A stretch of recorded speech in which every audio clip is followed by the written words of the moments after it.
8h30, seguimos com outros assuntos em destaque, isso porque o ano de 2022 foi o quinto mais quente no mundo desde que há registros. Pelo menos é o que aponta o Serviço de Monitorização das Alterações Climáticas do Programa de Observação da Terra da União Europeia, o Copérnicos. E para falar um pouco mais a respeito disso, a gente conversa agora com o professor do Programa de Pós-Graduação em Ciência Ambiental do Instituto de Energia e Ambiente da USP, professor Pedro Luiz Cortes. Tudo bem, professor? Como vai? Bem-vindo aqui à CNN Rádio. Bom dia, Nonato. Bom dia, Nicole. Ouvintes, é um prazer falar com vocês. Chega a surpreender esse dado revelado agora pelo Copérnicos, professor? Ou nem tanto, à medida em que a gente está falando de alterações climáticas há algum tempo, mas 2022 sendo o quinto mais quente desde que há registros? Bom, Nonato, há dois fatores a considerar. Os relatórios do painel intergovernamental de mudanças climáticas, né, o IPCC, que é um relatório organizado pela ONU e pela Associação Meteorológica Mundial, ele já vinha alertando para esse tipo de evento há vários anos. E, na época, né, com os primeiros relatórios, os cientistas eram considerados alarmistas, né? E hoje, na verdade, diante da velocidade e intensidade com que esses fenômenos vêm se manifestando, há quem considere que os cientistas foram muito precavidos, foram muito conservadores. Eu sou um dos revisores desses relatórios do IPCC e o que eu posso adiantar é que isso tem surpreendido a comunidade científica pela intensidade e pela velocidade com que esses fenômenos climáticos têm se manifestado. Então, realmente causa bastante preocupação a ocorrência disso, né, de maneira assim repetitiva, e as manifestações que a gente tem tido em todo o planeta, inclusive no Brasil, elas são muito intensas em relação às mudanças climáticas. E a tendência, professor, é que isso piore nos próximos anos? Ou a gente consegue, né, fazer retroceder nesses efeitos que estão sendo causados na temperatura? Veja, Nicole, em que pese o empenho de vários países, e realmente há um empenho na redução das emissões de gases de efeito estufa, especialmente o de CO2, a verdade é que nós continuamos queimando combustíveis fósseis, nós continuamos desmatando e queimando florestas, e isso tem aumentado, né, continua a aumentar a quantidade de CO2 na atmosfera e, consequentemente, esse efeito, né, relacionado às mudanças climáticas, ele permanece. É possível reverter?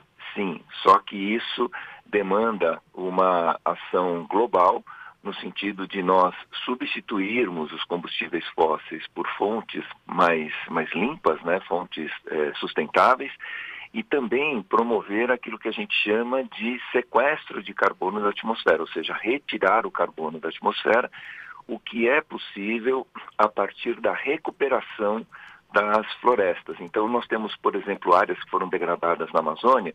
Se nós promovermos a recuperação dessa floresta, pelo processo da fotossíntese, né, que a gente aprende lá no ensino médio, né, na escola, as plantas elas vão absorvendo o CO2 da atmosfera, elas utilizam o carbono para a construção do tecido celular, ou seja, para o seu crescimento, e devolvem oxigênio para a atmosfera. Então, com recuperação florestal, por exemplo, além de todos os ganhos ambientais que a gente tem a possibilidade de reduzir também o carbono que já foi emitido.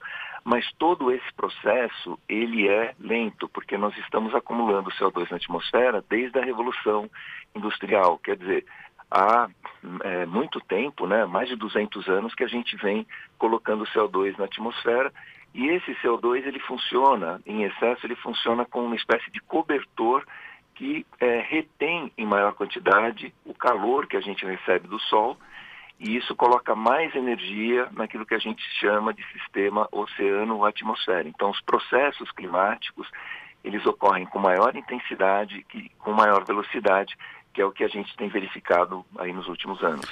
Mas não está indo no efeito contrário, professor Pedro Cortes, à medida em que alguns países, principalmente depois da crise da Rússia com a Ucrânia, passaram a recorrer, por exemplo, ao carvão como fonte de energia? Ou seja, a gente não está, em nível global, retrocedendo um pouco em vez de avançar? Infelizmente sim, Nonato. Embora tenha, né, por exemplo, a União Europeia ela tinha um plano muito bom de redução das emissões a partir da substituição das termoelétricas. O que acontece, né, é que dentro desse plano existia previu o uso do gás fornecido pela Rússia. Inclusive, houve uma discussão, né, não na última COP, na penúltima COP, né, logo depois, na União Europeia, sobre a classificação que o gás receberia dentro da Europa, e ele entrou, né, na taxonomia, na classificação de fontes consideradas ambientalmente amigáveis, fontes de energia ambientalmente amigáveis, porque a Europa precisava do gás como um combustível de transição, abandonando nas termoelétricas o uso do óleo, o uso do carvão, passando a utilizar o gás, que é um combustível fóssil, emite CO2, embora em menor quantidade, em busca de soluções alternativas, soluções ambientalmente melhores, né, amigáveis, como energia solar, energia eólica, até atingir a neutralidade. Só que, efetivamente, isso que você coloca, com a restrição, né, do fornecimento do gás russo à União Europeia, muitas termoelétricas movidas a carvão elas estão sendo reativadas. Então, devido à guerra da Rússia com a Ucrânia, nós tivemos aí ao longo desse último ano um retrocesso nesse processo. Professor, de acordo com esse levantamento também, algumas regiões do mundo, como o Oriente Médio, Ásia Central, também parte da Europa Ocidental, tiveram 2022 foi o ano mais quente, né, em algumas dessas regiões. Por que especificamente essas regiões têm alguma explicação para isso, para registrarem uma temperatura maior? Veja, nós temos, diante das mudanças climáticas, nós temos dois cenários que se configuram. Um deles é a ocorrência de novos fenômenos, né, regiões que não estavam sujeitas a determinadas situações climáticas, elas passam a estar sujeitas. Então, um exemplo foi a onda de calor que nós tivemos no último verão no Canadá, com regiões dentro do Canadá atingindo 50 graus positivos, o que era inimaginável no Canadá, que é um país onde a gente brinca e fala assim que o período de verão se resume a 15, 20 dias, né, um país muito frio. E nós tivemos, por exemplo, na Europa também ondas de calor extremo, né, atingindo, por exemplo, o Reino Unido e secas extremas em França, Portugal, Espanha. Bom, esse é um fenômeno novo. Agora, nós temos também a intensificação de fenômenos que já ocorriam. Então, aonde é quente pode ficar ainda mais quente, aonde chove pode chover com maior intensidade. E o que nós estamos verificando aqui no Brasil, em determinadas regiões, é um mix disso. Nós temos secas prolongadas em determinadas regiões, intercaladas com chuvas muito concentradas e muito intensas. Então, o clima ele já não se comporta mais como ele se comportava no século passado. E isso gera uma série de novas demandas, por exemplo, no caso brasileiro, de um replanejamento do nosso setor energético, porque nós somos muito dependentes da geração hidrelétrica, que obviamente é dependente da chuva, só que essa chuva ela não está acontecendo muitas vezes dentro daquilo que foi planejado quando essas usinas foram construídas no século passado, no início desse século. Então, assim, nós temos situações novas e situações que antes ocorriam com certa regularidade, com certa amenidade, se apresentando de maneira muito mais intensa.